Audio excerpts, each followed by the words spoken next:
a quick note that we will have a dedicated question answer session towards the end. So please keep your questions ready or post them in the chat box, or you can use the raise hand menu option to indicate that you want to ask a question, and we will be giving you an opportunity to ask your question. One is originating entity, which is originating the loans.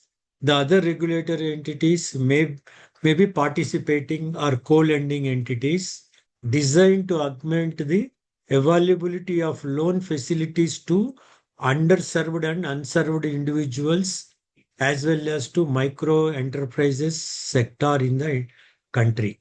Not up to the expected level, or we can say the low accessibility to formal credit facilities to these sectors. To the extent the two co-lenders extend a lending facility and the relationship between two of them together on one side and the borrower on the other side amounts to the loan agreement. How is the co-lending arrangement is generally structured?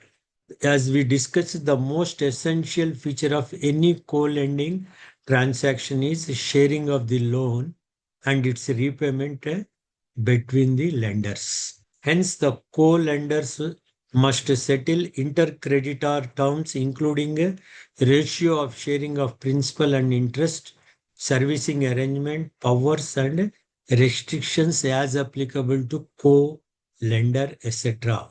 So it is an important to note that the co-lending arrangement, data sharing, performance matrix, dispute resolution, termination clause, origination, underwriting, servicing, risk sharing, compliance, fee structure, etc. The agreement is entered between the lenders, co-lenders. NBFC, let us see the regulated entity which is mobilizing the application. It shares the application, it mobilizes the application, it assesses the go due diligence, and it will do eKYC or offline KYC and process the application note. Further pre-sanction verification will be done, KYC, AML, KYC, and procedural pre-sanction checks will be undertaken, application, and other entity will participate for the balance amount. And the loans is recorded in the books of the bank and NBFCs in their respective ratios of disbursement and choosing this partner. While choosing the NBFC, it can adopt any criteria, and also while entering into the agreement, it can lay down credit filters and carrying out the ex-ante due diligence, etc.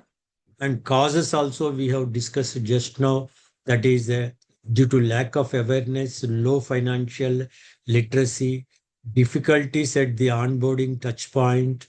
So in this, there are advantages to the banks, advantages to the other regulated entities, advantages to the customers, and advantages to the economy, such as electric vehicle financing or unsecured MSME loans, personal loans, or loans even for agricultural and allied activities is possible.